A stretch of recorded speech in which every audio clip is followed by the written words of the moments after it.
मैं finale week तक, in fact finale के इतने करीब आकर मैं डिलीट हुई हूँ हेडक्वार्टर्स से। भगवान कसम चप्पल लेके बैठने वाली हूँ ताकि आपको रिमाइंड करवा सकूँ कि ये देखो आपने किया क्या, ये देखो आपने क्या किया। कुशाल बड़बोला है बहुत कि मैं बिग बॉस नहीं करूँगी। मैंने ये नहीं कहा था कि मैं रियलिटी शोज नहीं करूँ। दाल चावल और सब्जी पे झगड़े नहीं करने हैं। मैं डिसअपॉइंटेड एक पैसा भी नहीं हूँ। Hi, this is Daisy Shah and you are watching me on Bazooka. Daisy, welcome to Bazooka once again. Yes. जब हमारी लास्ट मुलाकात हुई थी तो मैंने आपको पूछा था क्या आप कभी भी रियलिटी शो में जाओगे। बॉम्बे फैशन वीक में आपने ना बोला था जी। ये पहली बार अलायंस आया और आपने हाँ कहा। तो आपके मन में क्या था इस शो को हाँ बोलने में और तब भी मेरे सवाल में ना बोलने में? मैंने क्लियरली ये कहा था कि मैं बिग बॉस नहीं करूँगी। हाँ हाँ। मैंने ये नहीं कहा था कि मैं रियलिटी शोज नहीं करूँगी। अलायंस एक बहुत ही डिफरेंट शो है। जब मुझे अप्रोच किया था उन्होंने बोला था कि it's got a lot many games, इसके अंदर गेम प्लेस होने वाले हैं, आपको गेम जीतना है और आपको ऊपर बढ़ना है। ये बेसिकली गेम्स जीतनी है, यही alliance type. And I was like okay, format तो बहुत अलग है and I am totally up for a show like this. But फिर भी कहीं ना कहीं मुझे I was in double mind कि मुझे करना है या नहीं करना है। लास्ट डे तक मैं डिसाइडेड नहीं थी, बट मेरे फैमिली और मेरे जो फ्रेंड्स हैं उन्होंने मुझे मतलब फुल जद्दोजहद के साथ फोर्स किया कि आप ये प्लीज़ शो करें because we want to see you in a show like this and this is definitely a show up your alley. And I was like okay fine, वैसे भी गेम्स खेलने हैं, इसके अंदर किचन पॉलिटिक्स है नहीं, दाल चावल और सब्जी पे झगड़े नहीं करने हैं, which is so not my thing. Food is the last thing that I want to fight on. But क्या आप डिसअपॉइंट हो क्योंकि फाइनल के इतने करीब आके आपने कुछ किया है जो मेरे दर्शक देखेंगे, बट डिसअपॉइंट हो कि खुद से खुश हो क्योंकि शुरुआत में अंडररेटेड कहा जा रहा था। हाँ। शुरुआत में कोई लोगों ने बिग बॉस समझ लिया था, झगड़े हो रहे थे बट अब झगड़े में नहीं पड़ रहे थे, साइड हो जा रहे थे। तो क्या आप खुश हो, क्या डिसअपॉइंट हो? मेरा ये सवाल ही। I am happy with all the decisions that I have taken. मैं डिसअपॉइंटेड एक पैसा भी नहीं हूँ क्योंकि मैं तो ये सोच कर गई थी कि मैं एक हफ्ता ही सर्वाइव कर पाऊँगी। हाँ। मैं फिनाले वीक तक, इनफैक्ट फिनाले के इतने करीब आकर मैं डिलीट हुई हूँ हेडक्वार्टर्स से और डिलीट भी हुई हूँ मेरे खुद के डिसीजन की वजह से। मुझे किसी ने हेडक्वार्टर से डिलीट नहीं किया। Yes, I know that. I think I have had my share with the show. मेरा मेंटल पीस कहीं ना कहीं बहुत ज़्यादा वर्कअप हो रहा था। नो डाउट अंदर मेरे 2-3 लोग थे जिन्होंने मुझे बहुत सपोर्ट किया, जो कि मैं कह सकती हूँ कि मेरे आई थिंक रूही मेरे लिए हमेशा थी। और आई थिंक मेरे लिए रूही एक ऐसी इंसान थी कि मैं किसी भी चीज़ को लेके अगर मैं वर्कअप हो रही हूँ या कोई चीज़ है जो मुझे खाए जा रही है, मैं बस उसके साथ बैठ के थोड़ी देर टाइम बिता लेती थी तो मैं उस सभी चीज़ों के बारे में भूल जाती थी because she is such a positive person to be around. बहुत बार ऐसे हुआ कि जहाँ मुझे ऐसे फील हुआ कि मेरा जो ओजी एलाय है वो है ही नहीं मेरे लिए। वो बाकी सबके लिए है पर मेरे लिए है ही नहीं। मैं ये नहीं कह रही कि उन्होंने मेरे पीठ पीछे बुराई की है, उन्होंने मेरे पीठ पीछे मुझे हमेशा सपोर्ट किया है, बट फिजिकली वो कभी मेरे लिए, इमोशनली कभी वो मेरे लिए प्रेजेंट नहीं थे। तो जब मैं इमोशनल ब्रेकडाउन मेरा हो रहा था वो तभी भी मेरे लिए नहीं थे वहाँ पर। He was happy doing his own thing, मस्ती, knowing the fact that your person is crying out there and you still don't care about it is something that I was deeply affected with. वो एक चीज़ को लेके मैं बहुत ज़्यादा ज़ैद से upset थी।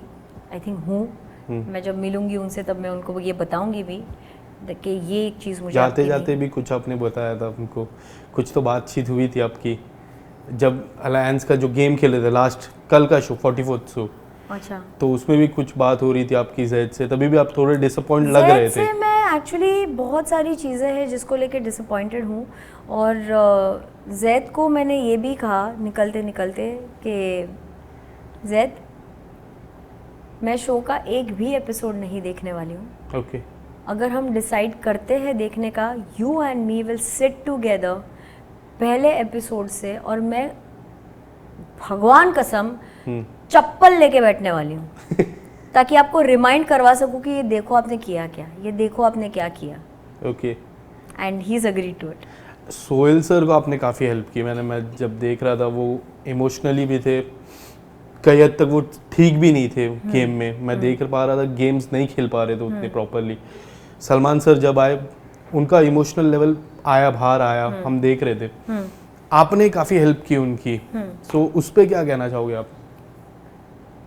क्योंकि Khan family always help you, now it was your something like that. या आई मीन मुझे यहाँ पर ये चीज़ का एक्सप्लेनेशन देना भी बहुत स्टूपिड लग रहा है. वो इसलिए क्योंकि मेरे लाइफ के हर एक पड़ाव पर खान खानदान का इन्वॉल्वमेंट रहा है. They have always had my back every time. तो अगर यही चीज़ ये गेम शो में मैंने कर दी उनके लिए, तो why is it such a big problem for everybody. कुछ रिश्ते ऐसे होते हैं जो आप बताए लोगों को नहीं समझते. हाँ. और यहाँ पर भी वही हो रहा था कि बहुत लोगों को ऐसे लग रहा था कि डेजी का जो रिश्ता है उसकी वजह से हमें झेलना पड़ रहा है. And like it's not your burden to carry. First of all it is my burden to carry it, and the reason why I choose to not be in the game and sit out is because deletion में तो मैं जा रही हूँ ना. हाँ. तो वो बर्डन आपका कैसे हुआ? वो बर्डन तो मेरा ही हुआ. आपको लगता है ये आपके फेवर में गया है गेम के अलावा? क्या ये आपके फेवर में, आपके फैंस कुछ और भी चाहते हो सकते हैं क्या? हो सकता है बट क्या मैं अपना ट्रू नेचर से हटकर game खेलूं? Do my fans will like that? और will they want to see the real me? जो इंसान मैं हूँ ही नहीं. आप अगर एक फिल्टर लगाकर रियलिटी शो में जाते हो, वो फिल्टर को आप कब तक सस्टेन कर पाओगे? अगर आप पहले दिन से जो आप हो वही दिखाओगे, आपके लिए ये जर्नी और आसान हो जाती है, क्योंकि आपको फेक नहीं करना है कुछ भी. आप जैसे हो आप वैसे ही रहोगे. And that's what I chose to do. Salman sir जब घर के अंदर आए तो आपकी क्या बातचीत हुई? क्या ऐसी कुछ उन्होंने बताया आपको कि गेम के बारे में, या फिर सोहेल सर को आपने इतना हेल्प किया, कुछ ऐसी बातचीत? ही 3-4 चीज़ें उन्होंने मुझे बताई कि मैंने सुना कि आप बहुत अच्छा गेम खेल रही है, आप अपने रिश्तों को बहुत ज़्यादा अहमियत दे रही है, जो कि बहुत कम लोग रियलिटी शोज़ में ये करते हैं. उन्होंने आगू को भी डायरेक्टली पॉइंट आउट करके बोला कि आपने बदतमीज़ी से बात करी डेजी के साथ, which is something that is not right. तो मुझे इतना ज़रूर पता है कि जब सलमान सर घर में आए थे उनको काफ़ी सारी चीज़ें बताई गई थी. उनको ब्रीफिंग दिया गया था हर एक कंटेस्टेंट के बारे में अबाउट द गेम. हाँ, कि कौन क्या कैसे क्या कर रहा है, and based on that you have your own say. And that's what he said. मुझे 4 चीज़ें कही, किसी और को 2 चीज़ कही, किसी और को 4 चीज़ें कही. So it was all that. And जब सलमान सर आए, अभी तक मैं कंप्लेन कर रही थी कि आप सबके फैमिली के लोगों को भेज रहे हो, मेरी फैमिली से भी किसी को भेज दो. एंड जब सलमान सर आए, it felt like one of my family member just walked in, and that actually was right because he had my back. Yes, we all know. क्या आपको लगता है कुशाल सबसे ज़्यादा मिसअंडरस्टूड है इस शो में? कुशाल बड़बोला है बहुत. वो गेम खेलता है बट उसका गेम खेलने का तरीका थोड़ा अलग है. As a player in the arena I don't think उन्होंने कोई ऐसा झंडा गाड़ा है वहाँ पे, but as a player inside the headquarters he aced it.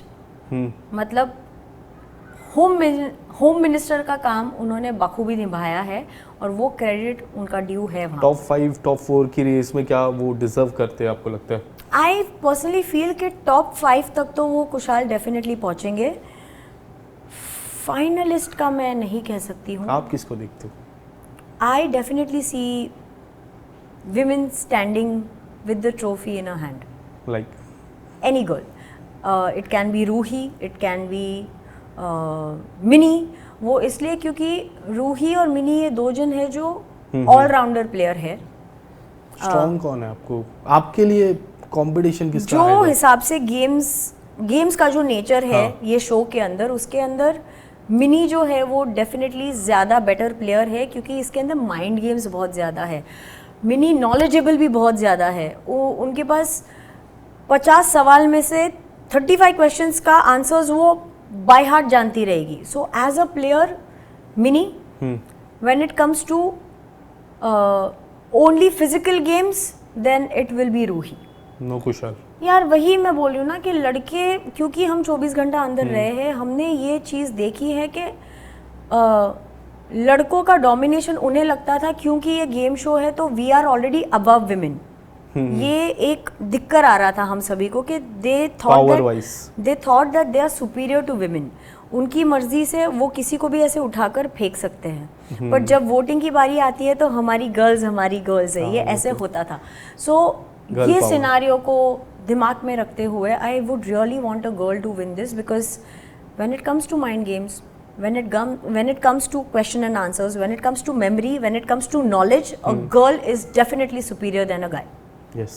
एक सवाल जो मैंने आपकी मम्मी से भी लास्ट में पूछा था, आपसे भी लास्ट में यही सवाल पूछूंगा, उनका जवाब मुझे पता है और उन्होंने मेरे दर्शकों को भी बताया था कि मैंने उनसे पूछा था कि now she is experience with the reality show, क्या बिग बॉस जाएगी? क्योंकि नहीं बिग बॉस मैंने इसलिए पहले ही कहा कि मैं दाल चावल और सब्जी के ऊपर झगड़ा नहीं कर सकती। That is the least that I will ever do for the show और फॉर एनीथिंग, क्योंकि हम जितने भी लोग। What about as a guest for Salman sir?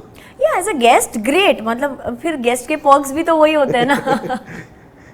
या as a guest is totally fine, but as a contestant I would still refrain being a part of Bigg Boss. It's because मुझे बस वो समझ में ही नहीं आता है कि